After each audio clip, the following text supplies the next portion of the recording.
Move approval. Second. Moved by Romick, second by Abelson. Any discussion?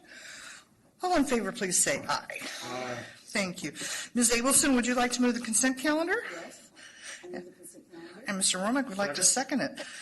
All those in favor say aye. Aye. There we go. Thank you. Did we all get my email? No. Oh, it just said we want to move this along. I'm sure staff has other places they'd like to be.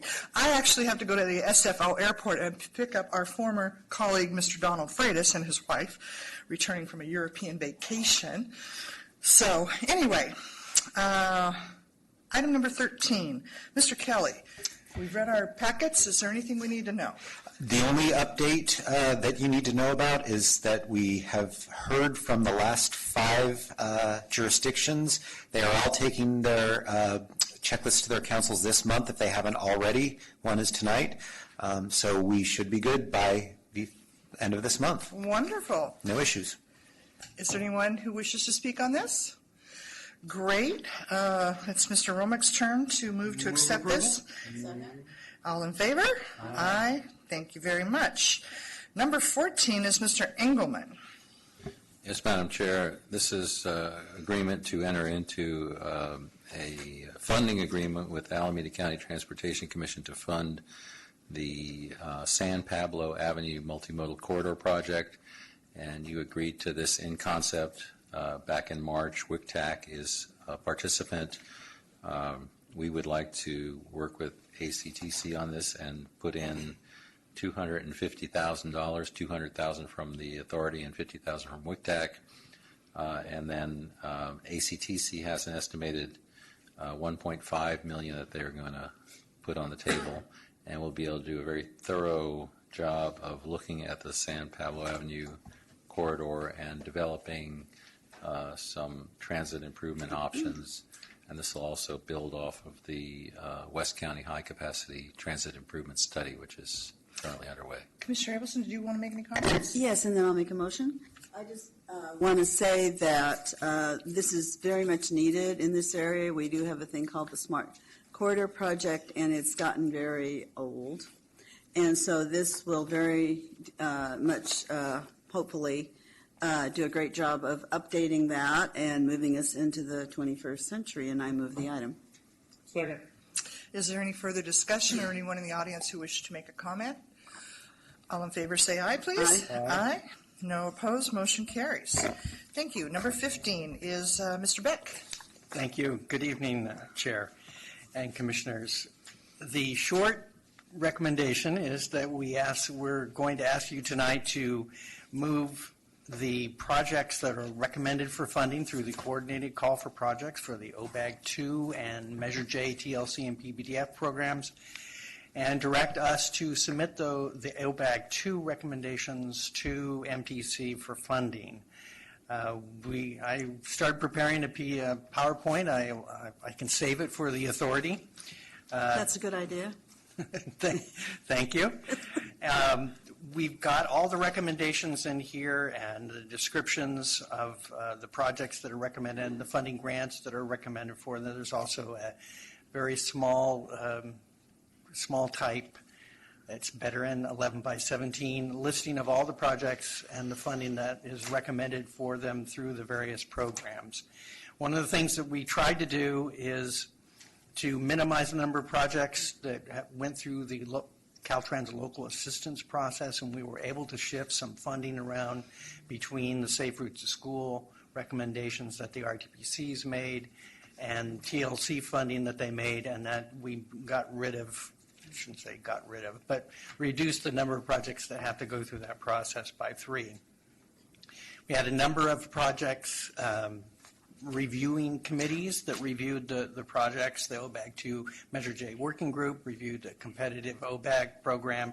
The RTPCs reviewed the TLC and the OBAG Safe Routes to School. The Countywide Bike Ped Committee reviewed the Measure J PBTF, and those recommendations are all in your packet tonight.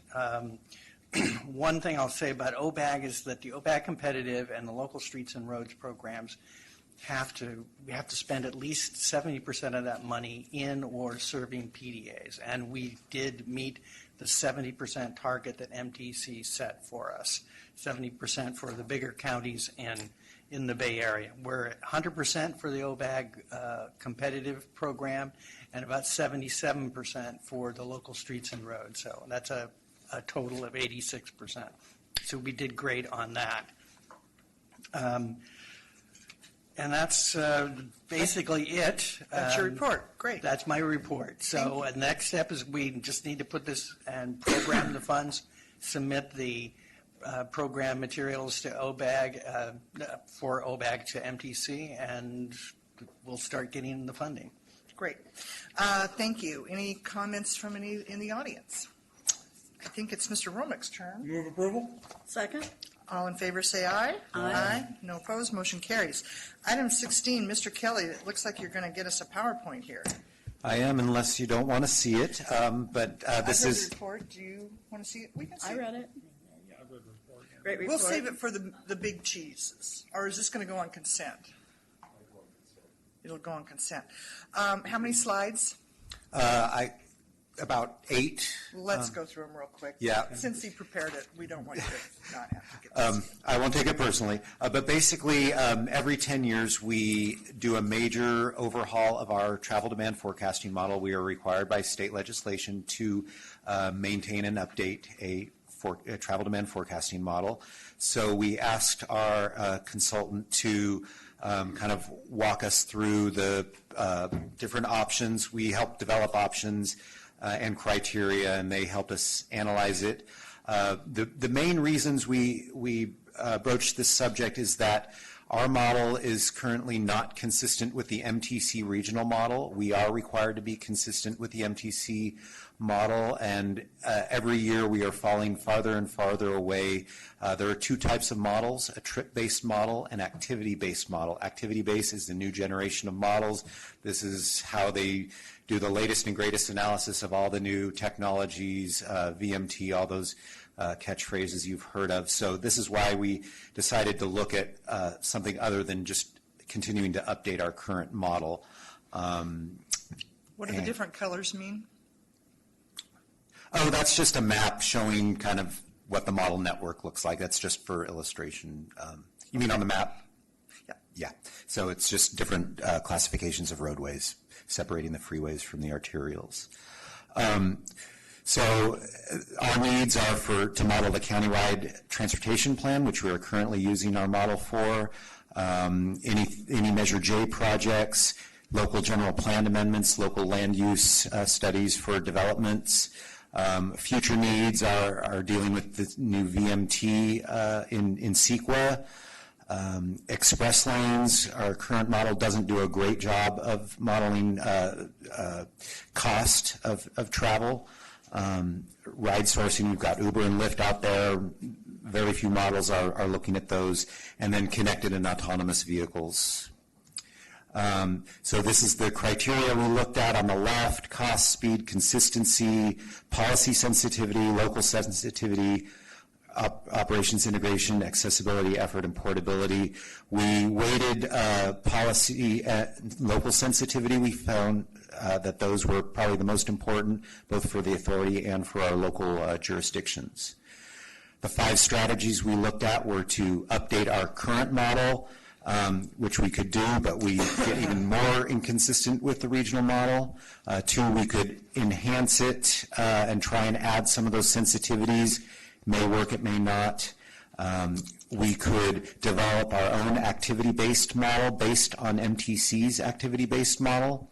We could just use the MTC model as is, without any added sensitivity for Contra Costa, or we could kind of use option 4 and develop our own model with more sensitivity for Contra Costa.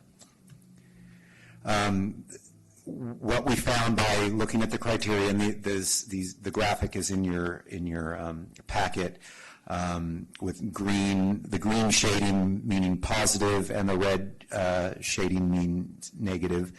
So strategy 3 would be the highest cost, but would have the highest sensitivity to policy and local developments, and would put us right on par with MTC's model. Using MTC's model would have slightly lower costs but would have the consistency, but would limit our flexibility for creating more sensitivity in Contra Costa. Scenario 2, it would work, but we wouldn't maintain consistency with MTC, and we wouldn't have the tools to fully analyze the innovations in technology. And 3 and 4, the activity-based, it's a new type of model, but counties all around the Bay Area are starting to use it, so we feel like people will be able to, consultants and so forth, will be able to handle the use of that model by the time this happens.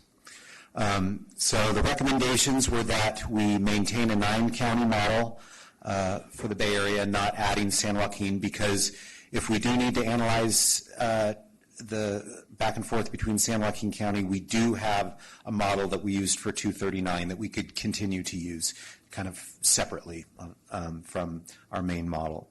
The recommendation, and this went through our technical modeling working group, which is a subcommittee of the TCC, so it went through both those committees. Their recommendation was to develop an activity-based model based on MTC's Travel Model 2, which they're developing right now, and to consider a more simplified trip-based model, basically an upgrade of our current model if we feel like we need added sensitivity. But really the recommendation was to go to an activity-based model. We would continue using Transcat, our current software, until the new model is ready, and then we would transition to Cube, which is kind of the default software for activity-based models. This would allow us to better model express lane choices that the driver might be faced with, autonomous and connected vehicles, being able to analyze them at all.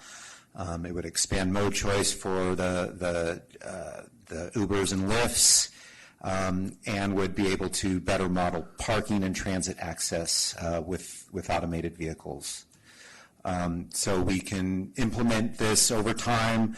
Once Travel Model 2 is verified by MTC to be ready to go, we could bring it on, and we would do a test by validating it to our 2017 counts that we're currently collecting. Then once the 2020 census is available, we would then validate it to that new base year. So this wouldn't really start until 2020. Here's the timeline. We think by between 2022 and 2024, we could have a fully working activity-based model for Contra Costa. So that is the recommendation from staff as well as from the technical committees, and I can take any questions. I don't have a question. I'll make a comment real quickly here. I'm in favor of option 3 because I think it gives us the flexibility. I think technology is going to be on us and the future is going to be on us.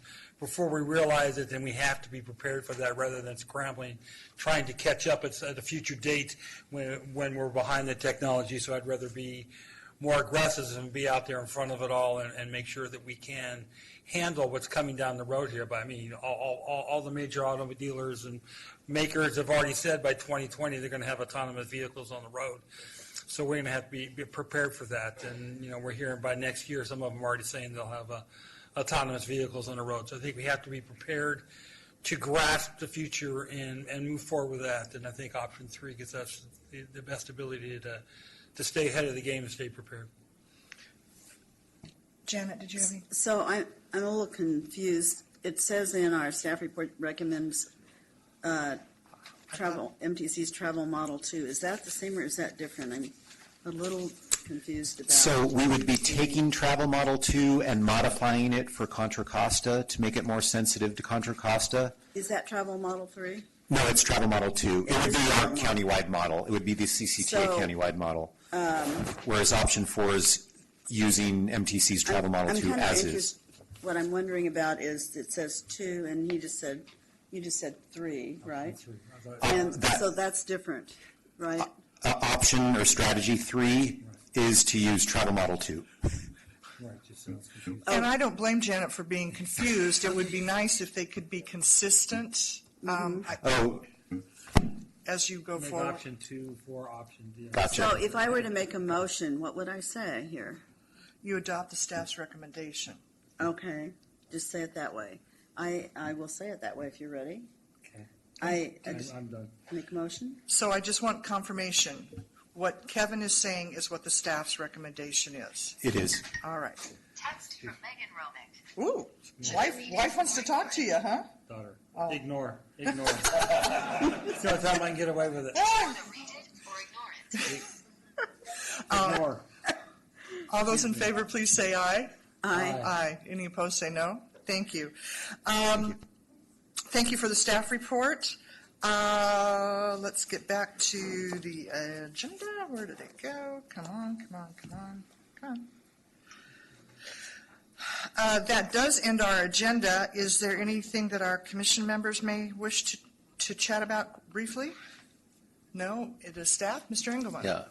Madam Chair, under other business, I just want to alert you to what's happening with the countywide transportation plan and the draft EIR. We are almost ready to release the draft EIR. We've already released the draft countywide plan, as you know. Originally, the schedule was to release it this coming Monday, June 12th, and we are reviewing all of the modeling data and all the air quality information, and we think we're going to need a few more days to get that report ready. So probably the issue date for the draft EIR will be moved from Monday the 12th to Friday the 16th, and we will alert you to that fact when we do the release. But I just want to give you a heads up about the schedule change. Well, thank you, and we want to... Text from Mary Romick. Oh, my. Goodness, are you sure? Or ignore it. Ignore. Uh-oh, big trouble. Mr. Iwasaki, did you have anything to add, please? Yeah, Commissioners, I wanted to let you know that Diane has announced that she's going to resign by what date? June 20th? June 21st. So I wanted to publicly thank her for her efforts Yes. all these years in staffing the planning committee and the CAC and all that. So thank you very much. And I just want to let you know that she's announced her resignation. So Well, we're sorry to see you go. We wish you well in whatever your future endeavors are. And of course, we hope you fondly remember your time at CCTA. I have a comment. Yes. I just wanted to add to that and say I really enjoyed working with you, and you've always been very easy to work with, always a smile on your face, and always doing it right. Thank you very much, and enjoy your new life. And with that, we are adjourned.